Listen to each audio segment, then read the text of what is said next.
sehingga kalau dia sudah tersistematika seperti itu, saya rasa kesehatannya juga pasti akan terdampak karena ada menu fisiknya juga.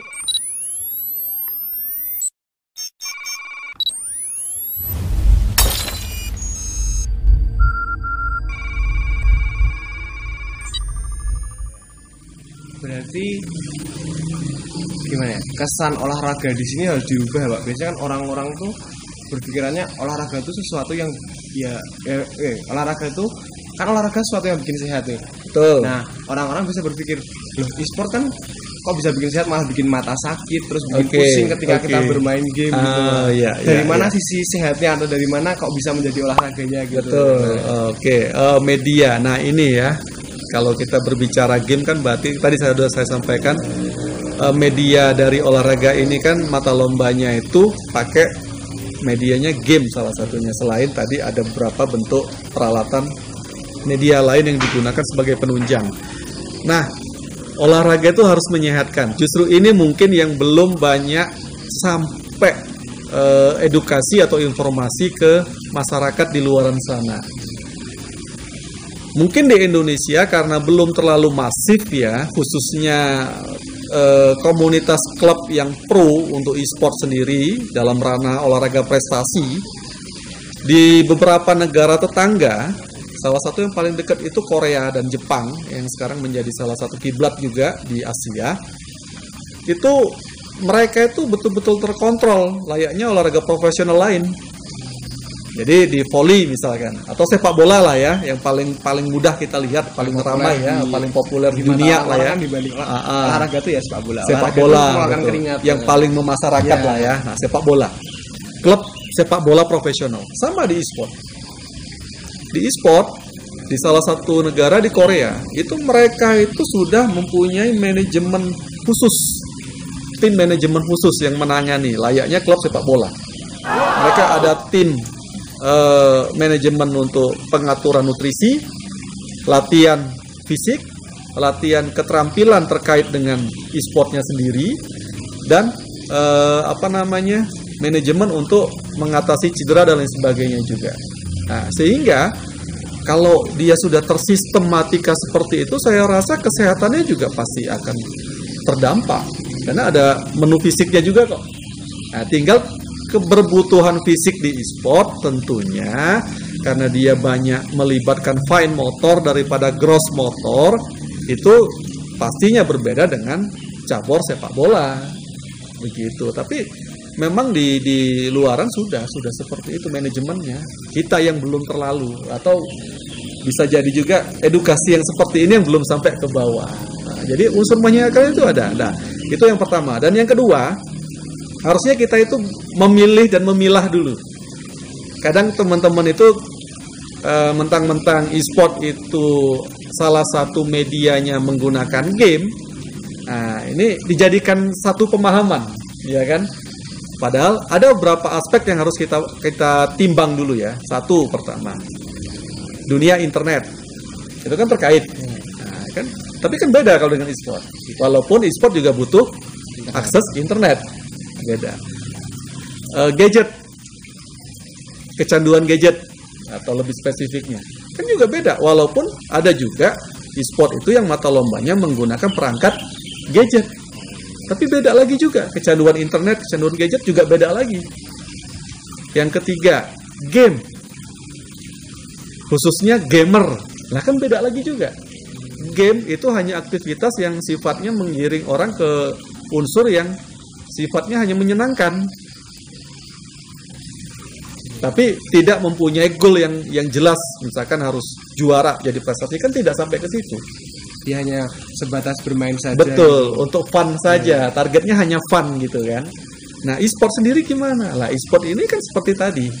Ini salah satu aktivitas yang dikategorikan ke dalam olahraga elektronik, dan mereka di sini ada penanganan secara profesional, baik dari segi manajerial tim ataupun manajerial personalnya, dan juga di sini ada beberapa proses, salah satunya ya proses latihan, ya kan. Sisi yang lain, kenapa mereka butuh proses latihan terkait fisik? Karena ini juga ada resiko cedera. walaupun sifatnya mikro, tapi hati-hati, sifat mikro ini juga terkadang dampaknya bisa ke makro. Jadi jangan dipandang remeh. Gimana? Seperti apa di mikro dan makro tadi? Nah, seperti contohnya seperti ini. Ada cedera pergelangan. Karena kita banyak ngangkat mobile atau smartphone ya kan. Salah posisi tidak ergonomis pada saat main atau Gadget bertanding tadi, ya. pakai gadget smartphone tadi kan itu juga bisa berdampak kepada pergelangan. Misalkan kalau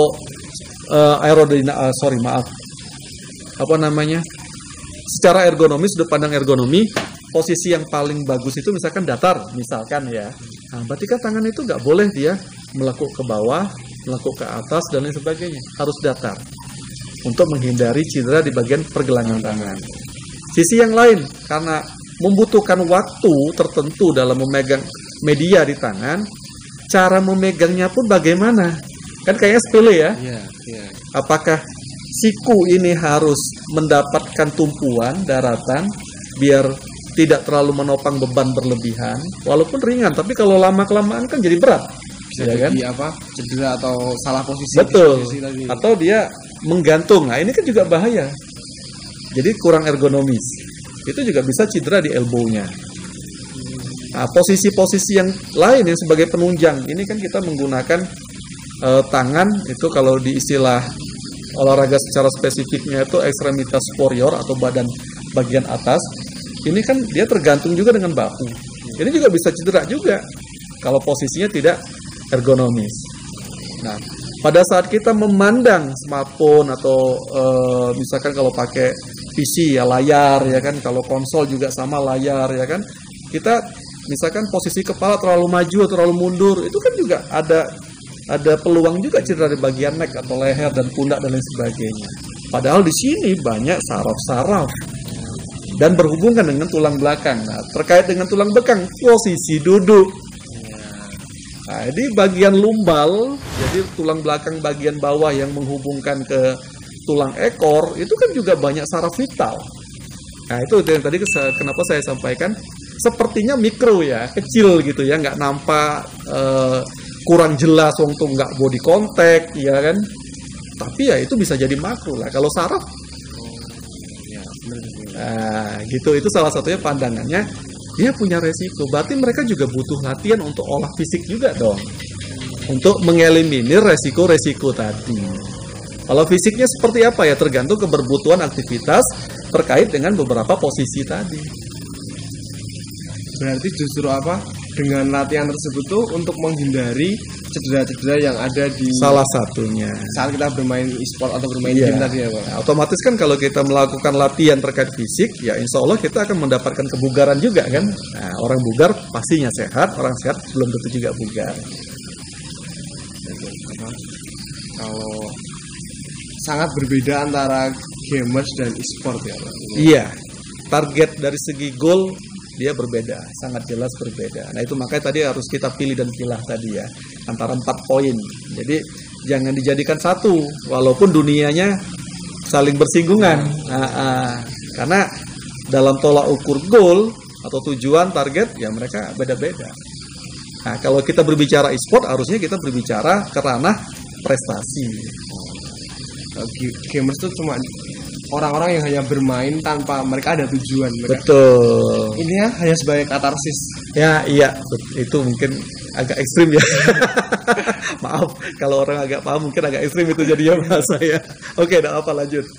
Tapi malah justru berlebihan kan Pak. Iya, itu yang sering terjadi di masyarakat kan. Itu juga kita harus akui memang itu yang jadi sorotan.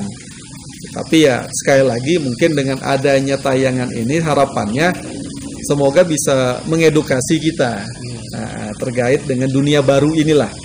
Dunia baru ini yang saya rasa ini belum puncak. Puncaknya masih sangat jauh. Jadi selama teknologi berkembang saya yakin ini akan juga berkembang. Dan mungkin orang-orang di luar sana tuh hanya melihat e-sport tuh dari sisi kan tadi ada keterampilan, betul.